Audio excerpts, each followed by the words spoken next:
100% గెలిపిస్తాం మస్తానరావు గారి మాటలు. ఎందుకంటే అమ్మా, ఉమ్, గత ప్రభుత్వంలో కాదంబరి జత్వాని అనే అమ్మ ఆవిడ మీద కేసు ఉన్నప్పుడు ముగ్గురు ఐపీఎస్ ని సస్పెండ్ చేశారు. ఒక ఐపీఎస్ జైలుకి కూడా వెళ్ళాడు, ఉమ్, సీతారామరాజు గారు. ఇంకా బెయిల్ వచ్చిందో రాలేదో నాకు ఐడియా లేదు. బెయిల్ వచ్చే ఉంటుంది, ఇప్పుడు బెయిల్ వచ్చి ఉంటుంది. అలాగే ఈ సాయి కృష్ణ అనే కేసులో ఈ సిఐని, ఐజీ, ఎస్పీని, డిఎస్పీని వీళ్ళందరినీ కూడా ఇన్వాల్వ్ చేసి అరెస్ట్ చేయాల్సిన బాధ్యత ఈ ప్రభుత్వం. నిజంగా ఈ ప్రభుత్వం స్వచ్ఛమైన ప్రభుత్వం అని అనుకుంటే వీళ్ళని అరెస్ట్ చేసి లోపల పెట్టేయాలి. వీళ్ళని సస్పెండ్ కాదండి కావాల్సింది, అరెస్ట్ చేయాలి. రేపు 29వ తారీఖు సాయికృష్ణని కోర్టులో సబ్మిట్ చేయాలి అన్నప్పుడు ఎవరిని సబ్మిట్ చేస్తారు? అసలు సబ్మిట్ చేయడానికి మనిషి ఎక్కడున్నాడు? కాల్చి పూడి చేసిన ఎవిడెన్స్ అక్కడ క్లియర్ గా కనపడుతున్నాయి కదా. కోల్డ్ పీకి డాక్టర్ చేత, ఆర్ఎంపీ డాక్టర్ చేత వైద్యం చేయించారు కదా, ఇవన్నీ కనపడుతూనే ఉన్నాయి కదా. శవాన్ని ఇద్దరు తీసుకెళ్లారు, ఇద్దరు కానిస్టేబుల్స్ తీసుకెళ్లారు, శ్మశానంలో కాల్ చేశారు అని చెప్పి క్లియర్ గా చెప్తున్నారు కదా.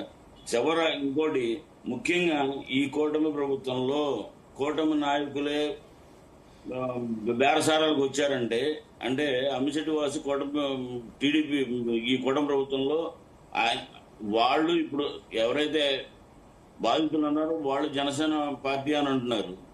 తర్వాత ఈ బేరం కోసం వెళ్ళింది జనసేన తాలూకు వ్యక్తి అమ్మిశెట్టి వాసే.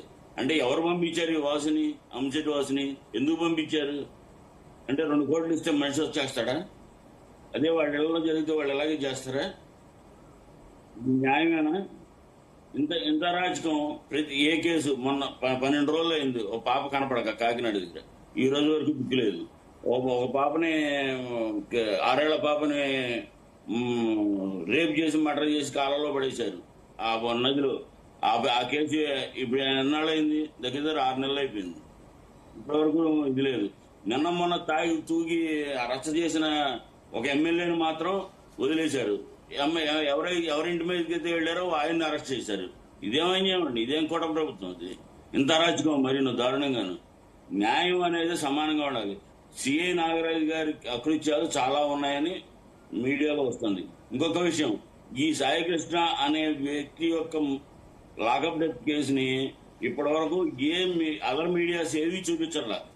అదర్ మీడియాస్ అంటే లైక్ TV5 కానీ, మహా టీవీ కానీ, ఈటీవీ కానీ ఇవేవి చూపించట్లా. అదే వేరే గత ప్రభుత్వంలో జరిగిన కేసులన్నింటినీ తవ్వి తీశారు. ఇప్పుడు ఎందుకు తీయట్లేదు? తీయడానికి వాళ్ళకి దమ్ము లేదా? ఈ మీడియాలకి వీళ్ళగా దమ్ముడు పోయిందా మీడియా? ఇంత అరాచకమా మరిన్నో? ఈ దేశంలో, ఈ రాష్ట్రంలో పోలీసు వ్యవస్థ నిర్వీర్యమైంది, భ్రష్టు పట్టిపోయింది. ఇంతకు మించి వేరే ఆలోచన. ఎందుకంటే ఇంతకు జరుగుతున్నా సరే బీజేపీ నాయకులు ఒక్కళ్ళు నోరెత్తలేదు, జనసేన నాయకులు ఒక్కళ్ళు నోరెత్తలేదు. జనసేన కార్యకర్తలు బిడ్డగా చనిపోయింది. జనసేన నాయకులు ఏమైపోయారు? బేరాలు చేస్తారా? మేము ఉన్నాం మీకని భరోసా ఇవ్వలేకపోయారు. కులాలు అంటగడుతున్నారు, మతాలు అంటగడుతున్నారు. మటర్కి మతాలు అంటగడతారా? కులానికి చావు కులాలు అంటగడతారా? ఇదేం పాలన? అసలు వ్యక్తి చనిపోయినప్పుడు ముందు సానుభూతి తెలపడం మానవత్వాన్ని మర్చిపోయి ఏది పడితే ఈ కులాలు మతాలు అంటగట్టేసి, ఇంకొక గొప్ప ఆశ్చర్యకరమైన విషయం అంటే అసలు ఈ కేసు గురించి హోమ్ మినిస్టర్ గారికి తెలియదు. ఇది ప్రెస్ మీట్ లో ఆవిడ చెప్పారు. తర్వాత చింతమనేని ప్రభాకర్ గారు హల్చల్ చేసింది మాత్రం ప్రెస్ మీట్ లో ఆవిడ నాకు అసలు తెలియదు, దీని మీద చూస్తాం, ఆలోచిస్తాం. చంద్రబాబు నాయుడు గారు ఆగ్రహం వెలిపించారు, హెడ్లైన్ లో పెట్టారు. ఆగ్రహం వెలిపించి ఎవరి మీద ఆగ్రహం వెలిపించారు? మీ సిఐ నాగరాజుని ముందు అరెస్ట్ చేసి లోపల పడండి.